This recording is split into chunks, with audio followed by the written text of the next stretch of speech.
Welcome to the Home Builder Digital Marketing Podcast. Over 90% of today's home buyers start their buyer journey online. Here we talk with not only industry experts, but also your fellow home builder marketers to learn how you can succeed in our incredibly competitive digital world. And now, here are your hosts, Greg Bray and Kevin Weitzel.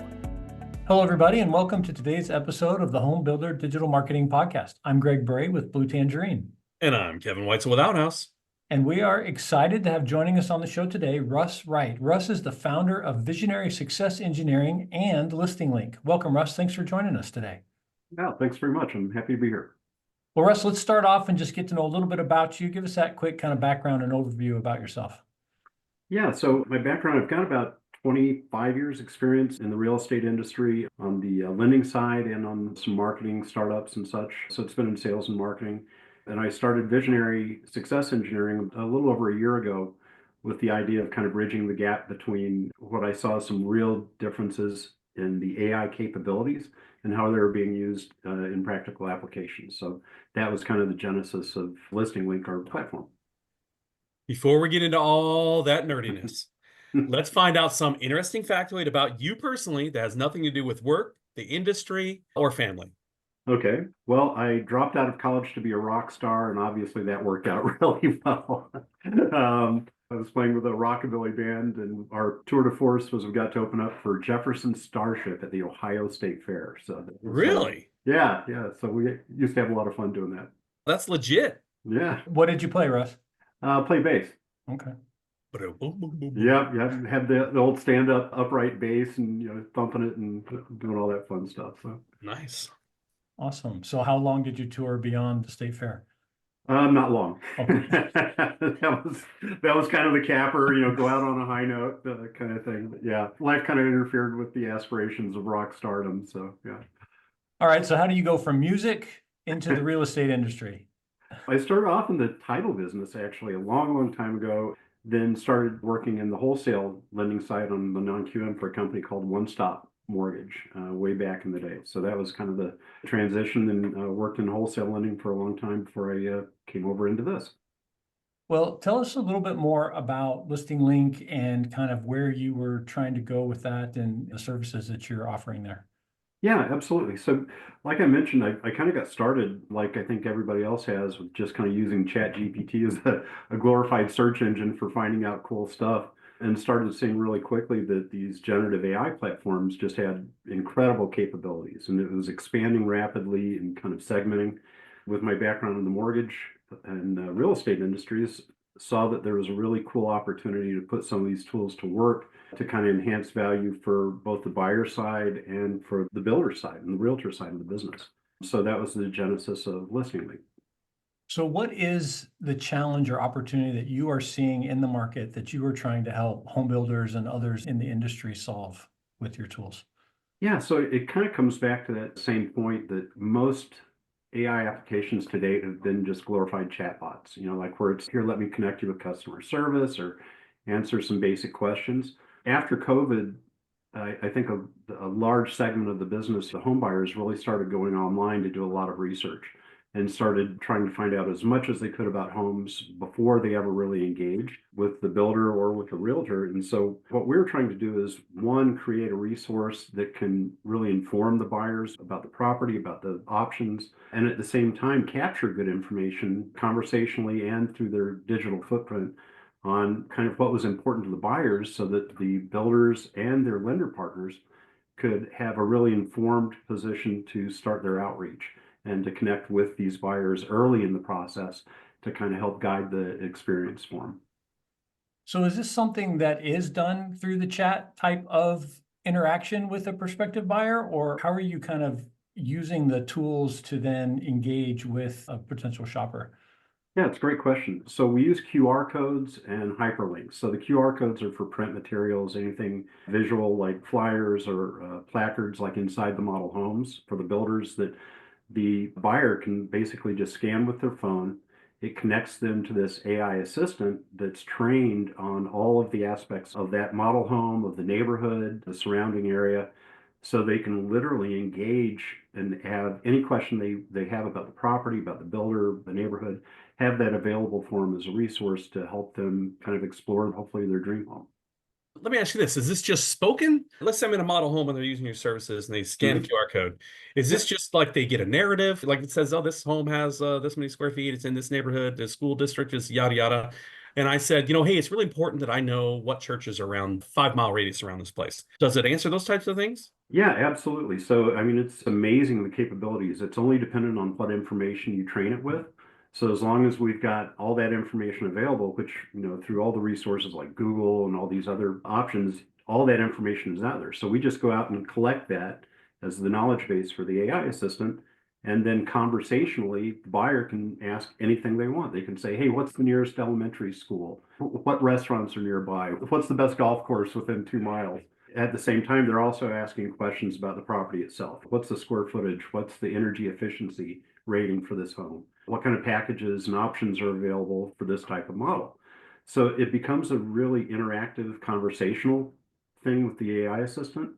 And what happens in the background is it's collecting this conversation information to synthesize with a lot of demographic info that we collect off their digital footprint as well, to create basically this avatar of who this buyer is for the builder and for their lender partners. Russ, as you are training this, what are some of the challenges a builder might run into in trying to actually train some of these tools? I personally find that some of this stuff sounds almost too good to be true, that these tools can just answer all these questions. But as we know, the whole old saying in computer world, garbage in, garbage out, kind of a thing. How do we get the right information there and trust that it's really accurate? You say, well, it's out there on Google, but Google's not 100% perfect in its accuracy either. So what is that training process include and look like? Yeah, it's a great question. So for the surrounding area stuff, there's basically ways to connect to like Google Places and other platforms that have all this demographic data on the neighborhoods. So it has the churches, it has the schools, the recreational stuff, the restaurants. So that's one piece of it, but the specific information on the home itself and on the model is the information off the listing itself, any of the hard data that gets plugged in, like on the options, on the model itself, on the builder, kind of their background and their strengths. All of that can be fed into the knowledge base basically as text documents. One of the challenges up until, probably in the last 6 months is, I'm sure you've heard, AI has the propensity to hallucinate effectively. So if it doesn't know the answer, it will very creatively make something up. So one of the solutions for that and what we've implemented is the ability to basically, it's a tailored platform for the database that makes it where it goes right to the relevant data and it eliminates the vast majority of the options for the hallucinations. So it makes it much, much more accurate, much more reliable, and a real accurate resource. Let me ask you this. How much Big Brother information is out there that people can actually ascertain? So if I'm going in, let's say I get past the, tell me about the neighborhood and the schools and yada, yada, yada, and where's the closest hospital? What if I wanted to get into, what is the marital status of all the people that have purchased in this neighborhood? And what interest rate did they pay? I mean, how granular can it get? And is there a privacy wall anywhere in there or no? Yeah, no, that's a great question as well. So every time when you go online and you say, hey, we have these cookies that we implement to enhance your experience, every time that someone accepts that, they're basically making that information available out into the internet. And so there are repositories that collect all that. But there is a lot of privacy restrictions. The European version is the GDPR. California has their own. People have to, one, consent to the information that's being put out there, and they always have the option of cleansing it from the system as well. So, I mean, if somebody started asking that type of information, we try to direct the conversation through the AI assistant to the relevant data about the home, the neighborhood, the general surroundings. So it doesn't go into that kind of level of kind of invasive privacy of folks that aren't engaged in the conversation. So Russ, as you have been bringing this to builders and kind of putting it out there, are you getting any concerns from like the sales teams that they don't want to have the technology? They want to be the ones answering these questions and they want to be the ones talking to the buyers. What type of acceptance or non-acceptance do you see there? So I think it depends. Each builder has a different model. A lot of the builders have started going towards self-guided tours. I think that really started exploding after COVID. And in those situations, it becomes such a great resource for being available to answer the questions for the buyers when they don't have that sales agent there to kind of accompany them through the home. But even when it's not a self-guided tour, in a lot of cases, maybe that one sales agent's tied up with someone else, and it can still be a resource for that buyer and collect the information for them to follow up and kind of craft that first conversation with them. So overall, the response has been very positive. And especially in those self-guided tours, it's almost invaluable because it answers any questions they've got while they're in the home, while they're engaged, and then captures that information for the builder and their sales team to follow up. Do you have the ability for a builder to review transcripts of past conversations to make sure that they agree with the answers that are being given and be able to go back and go, oh, they didn't quite answer that one quite right. We need to figure out how to fix that. Right, absolutely. So for each conversation, every time someone logs into the AI assistant, it captures the entire conversation, so the query and response from the buyer and the AI assistant, and it keeps track of the whole thing as well as, when they sign on, they give their name and their email. So they've got that conversation, and that's part of what we synthesize with that online presence information, kind of like their LinkedIn profile, their Facebook information that they've made publicly available. And we kind of synthesize that to say, hey, look, this buyer's a professional. This is the role that they have in their job. In some cases, it even pulls up if it's been shared, kind of what their income range is, what their online buying habits are. So it really creates a unique profile of who this person is. So with that first outreach, you can really customize the conversation. Russ, Kevin and his team have done a lot of work trying to get the AI to sound like him. And get not like but use his brand voice, right? And as they use it to generate, and he's got a lot of experience there. Is there an opportunity to make this thing sound different from builder to builder from the standpoint of our brand voice and our story? Is that just kind of happen naturally, or is there a specific effort that goes into that?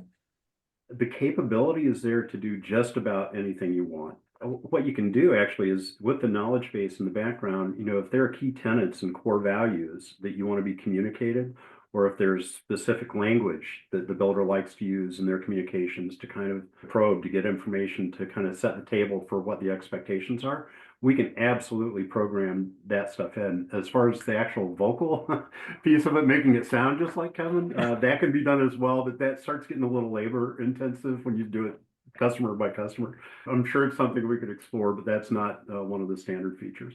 Well, the licensing fees for Kevin's voice would be pretty astronomical. It would be steep. It would be steep, for sure. It's something we can explore though, Kevin. Let's talk. So Russ, as you've been working on this, how have you seen this connect from a buyer journey vision? Where do you think it's going in the future? Is it going to just be kind of the quick Q&A? Is it going to be something more? What's your vision of the future home buying experience and where these tools fit? The whole market has just continued to expand and grow so quickly in its capabilities. It started off with basically just ChatGPT, and a couple of other platforms, and that was everyone's perception of AI. They've continued to segment and specialize more and more. There's a company called 11 Labs that, Kevin, actually can replicate your voice and your delivery and your messaging that you can incorporate into that. So that specialization's accelerating at a crazy rate. So I think what we're doing right now is kind of the first level of it, where it's really taking advantage of AI's capabilities to synthesize information together and do it more than just a conversation back and forth. But there are what they call SDKs, software development kits, where we're going to be able to embed this AI assistant like into a virtual tour or into other settings where it just becomes more and more seamless. And I think that's the direction things are going, is, it's going to become less and less obvious that you're dealing with AI or, what the application is, but the capabilities for analysis, for engagement, for messaging, for crafting that is just continuing to expand. So I think that's the direction it's probably going. So right now, it's pretty much when somebody's on site touring, but you see opportunities to use the same knowledge base that you've loaded into this in other places too. Absolutely. Basically, the QR code is a hyperlink that takes you to the AI assistant. If builders are doing a lot of online marketing, like Facebook, other social media platforms, any place where there's the opportunity to get this information in front of prospective buyers, This gives you the capability of doing that. So, whether it's a QR code and a print ad, if it's a hyperlink in your email campaigns going out to folks that have visited your homes in the past, any of these is the opportunity to present this information and kind of create that portal for them to ask about them as a builder, ask about their model homes, ask about the neighborhoods the homes are in, and it's customized to each different location. So it really becomes a very specific interaction for that particular home. So Russ, as you are stepping back from this tool in and of itself, what are just other types of applications for AI in general that you think builders should be exploring and experimenting with right now?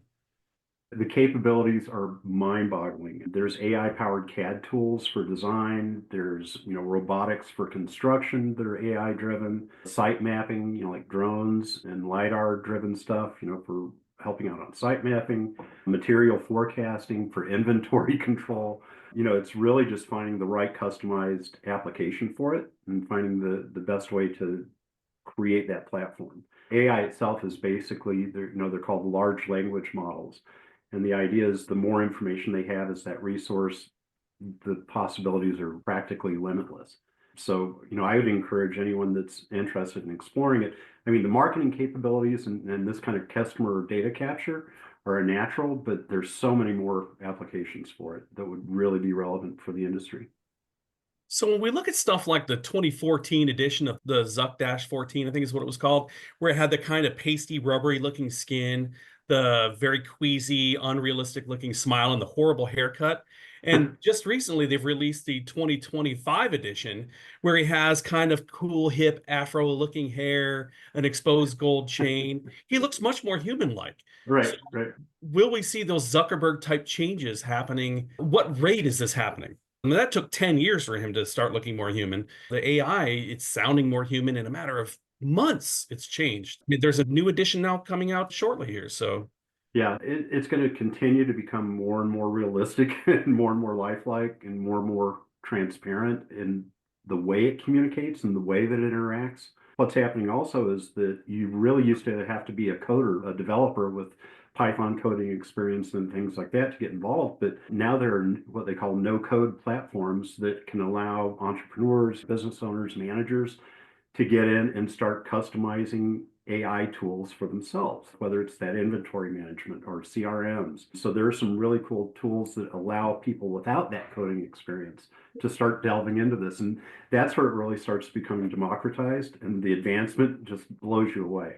I forget, is it Moore's law for computing that, said the increase in the capabilities of computers expanded exponentially like every 5 years or 10 years, whatever it was. That's happening with AI now. And the only limitations really are the capabilities of the backroom functionality with the LLMs. It's going to continue to accelerate.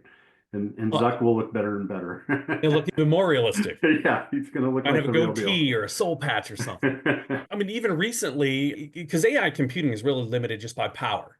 How much power can they get? And I think recently, the first AI computing farm is being attached directly to a nuclear power station. So it'll have crazy limitless power. That really is the limitation, right? Is how fast these computations can happen.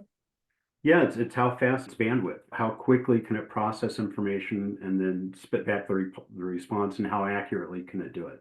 The accuracy piece of it is one of the areas that's helping out with the power control. It's called retrieval augmented generation, where they're able to really just go in and parse the amount of data that's needed to get the necessary response back accurately.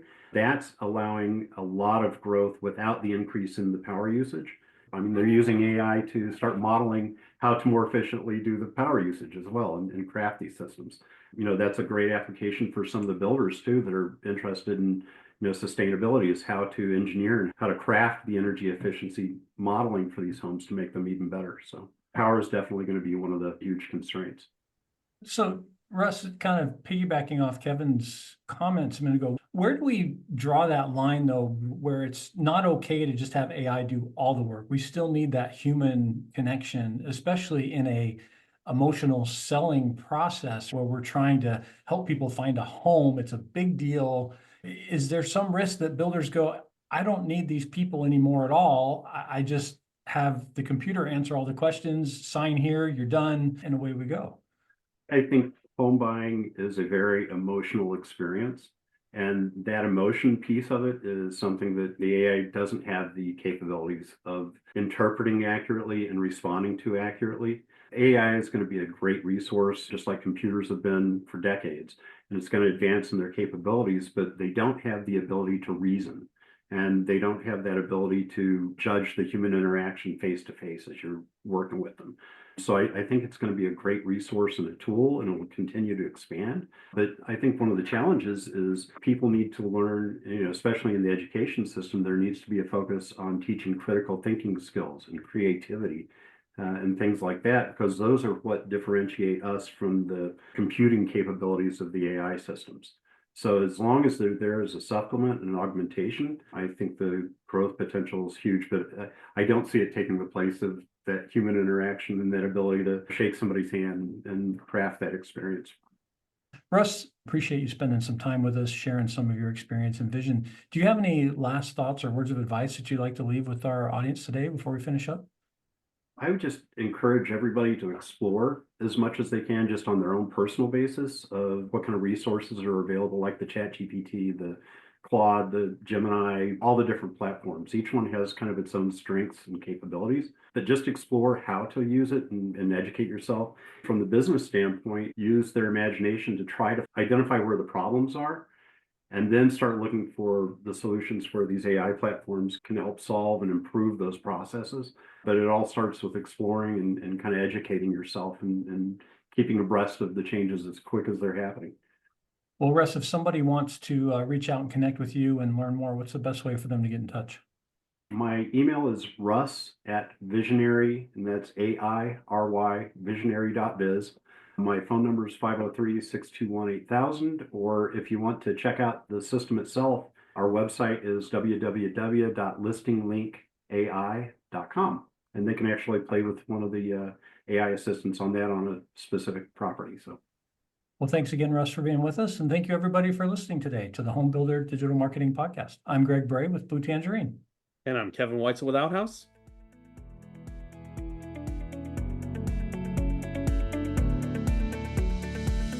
Thank you for listening. To learn more about how Blue Tangerine and Outhouse can help you generate more qualified home buyer leads, visit bluetangerine.com and outhouse.net. If you've enjoyed our show today, please tell a friend, leave us a review, and subscribe on your favorite podcast platform. Be sure to join us again on the Home Builder Digital Marketing Podcast.